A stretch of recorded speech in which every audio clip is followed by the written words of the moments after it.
The time has come for the lioness to tell her own story. The fittest of the fittest shall survive. My people, open your eyes. Wake up. Blessed love, this is Queen Omega representing for all lions and lionesses. With the lion's voice, we come to tell our story. Rastafari, live it. Hey, hey, the lion's voice, Rastafari. Right? And in every Rasta woman I've encountered within Empress Menen Rising, especially, these women are pillars within the community with the works that they do, right? Apart from their personal life within their family and how they raise their children, homeschooling, they are medicine women, they are healers, they are all encompassing, right? But apart from that, they are entrepreneurs, they are teachers, they are career women, and they are apart their time in the career field in whatever aspect, but they did for a little while and they created a sustainable way of generating income so that they can be mothers. And I look at that and I'm taking that as an example to implement in my life. So they did the career thing for a while, and then they are entrepreneurs. They are leaders within their own rights. Because apart from Empress Men and Rising, all the women on Empress Men and Rising, they are a part of other organizations. If it's not the Emancipation Support Committee, if it's not the Bobo Shanti Women's Group, if it's not some other community works, investments in cannabis, investments in small businesses. So they are part of a board that promotes and helps small businesses grow. Community works. I mean, everything. Then everything. We have authors in our group, on our committee. We have women who run kitchen, right? And a part of all of that, what they do within their lives every day, being mothers, being wives, running businesses, going to school,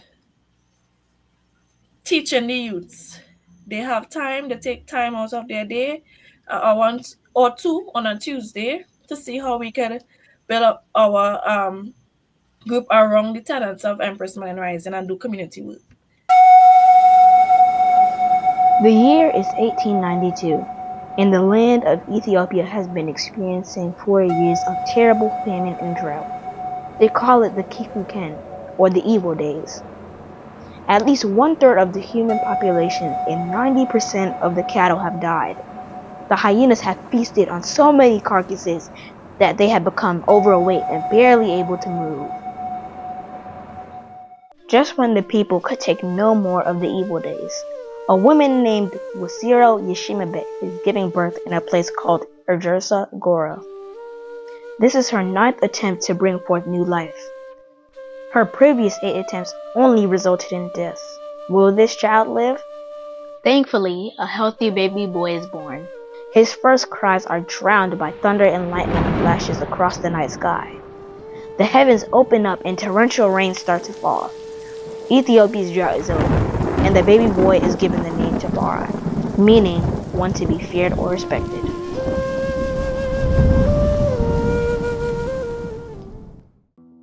Rastafari's father, Ras Menen, is a very important man in 1892 Ethiopia. Although he is overjoyed at the birth of his newborn son, he cannot spend much time with him. Ras Menen is the governor of Harar and must get back to the famous walled city to deal with its affairs. Furthermore, he is the foreign minister of Ethiopia, and having traveled to different places in Europe, he is very aware of the material and military advances they have made and the looming threats they pose to his country. Ras Menen knows that the majority of Ethiopians have no idea what is coming, and that he has to work that much harder to secure the realm. Rastafari would grow up to become the legendary emperor, Haile Selassie I. To understand his journey, we must first understand the Ethiopia that he was inheriting and what it was like when he was born in 1892. Get your copy of Kwasi Bonsu's book, Haile Selassie I, Ethiopia, Volume 1, The Rise of the Priestly Warrior Kings, and increase your knowledge about the history, politics, and culture of Ethiopia in 1892, and how it connects to the rest of African and world history at the time. Haile Selassie I, Ethiopia, Volume 1 is available for purchase at www.bookmanexpress.pub. Please visit for more information. She was charitable.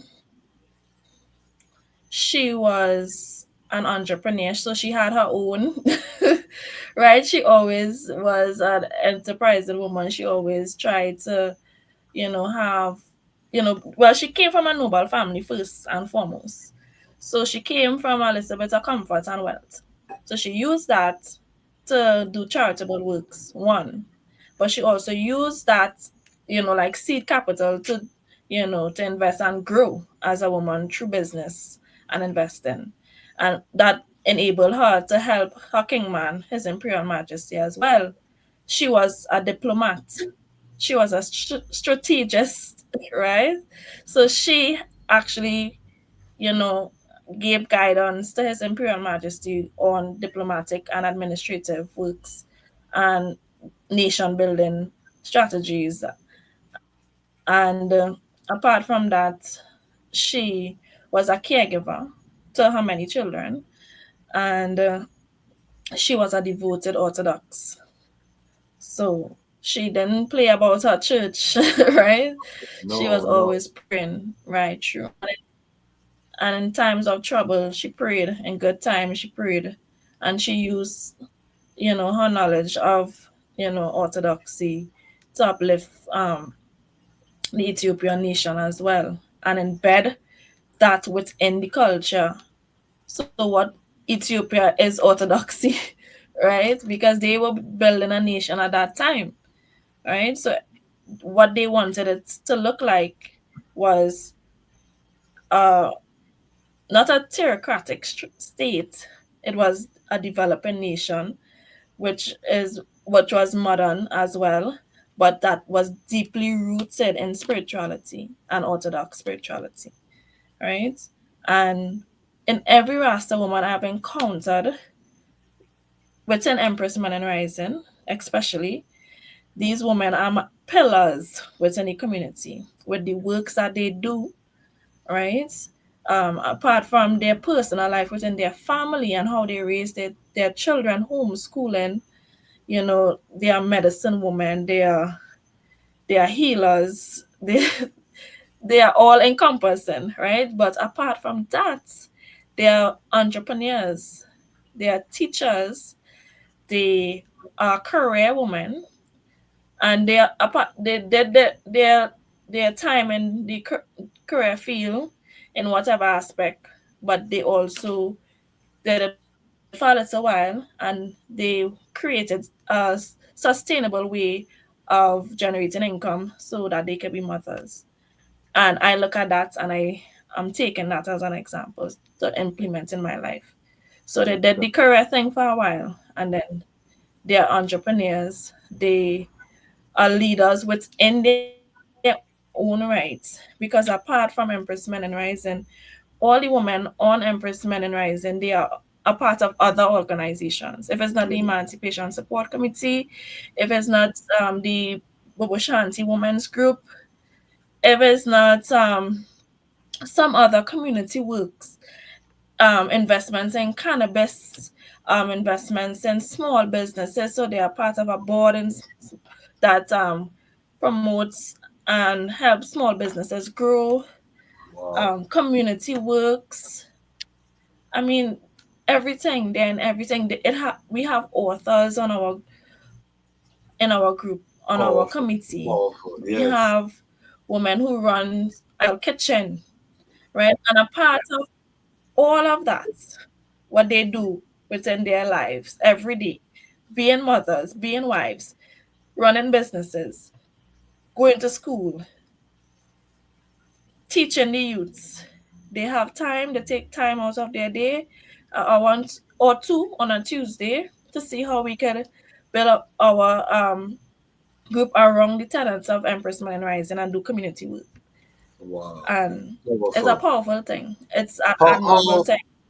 Yeah. how old is the eye, if the eye mind I asking? If you don't have to answer if you don't want to, I'm but 29. okay. And Because that's okay. As long yeah, as I'm yes because share it. no. I want just for our audience to kind of put into context, because we don't see many young Rastafari sistren, as we used to. So even to see the eye is such a joy, and the wisdom that the eye speak with, you know what I mean? It's such a joy. I put the eye in the young adult category, you know what I mean? Because I have I say that 20 and under is the youths, 20 to 40 is the young Yeah. adult, 40 to 60 is mature Yes. adult, 60 above you're elder, Yes. So I put the eye within that Yes. young adult, and I really give thanks just to hear the eye speak. Do you see a lot of younger Rastafari women in Trinidad younger than the eye? Are there a lot, or do you don't see as many? There are lots. There are a lot of us. There are a Okay, lot. that makes I Apart from feel my so good. sistrins, some of them might claim the label Rastafari because of whatever other philosophies they might follow, Okay, okay, right? But the consciousness is there, right? Amongst you, it's there. There's a lot of us, and we are trying. We are trying. The only difference with me is that I'm trying to put myself out there. I'm trying to actually do work instead of just consume and um, try to build myself and go to work and yes, study and make it all about me, right? I'm actually trying to contribute because that is the best thing that I could see myself doing. That is what I enjoyed the most when I was in university. And this space actually gives me an opportunity to do that again. Right? powerful. But there are lots of them, they might be in the background, covering, hiding. But I have a lot of sistrins my age or younger who into herbalism. Okay, They use their TikTok page or their Instagram page to go in the bush, right? And show you what plants can heal what and do what. I have sisters into fitness, right? They might be Rastafari, right? But they are into nation building and self-determination and I love that. self-development and Pan-Africanism and living the right way and having principles and values. They are young mothers, they are daughters, they are students, they are young workers. Listen, we are out there. It's just that, sometimes the system have us, busy and, we might just want to hide when the day is done and rest and recuperate for the next. But we are there and we are doing the work.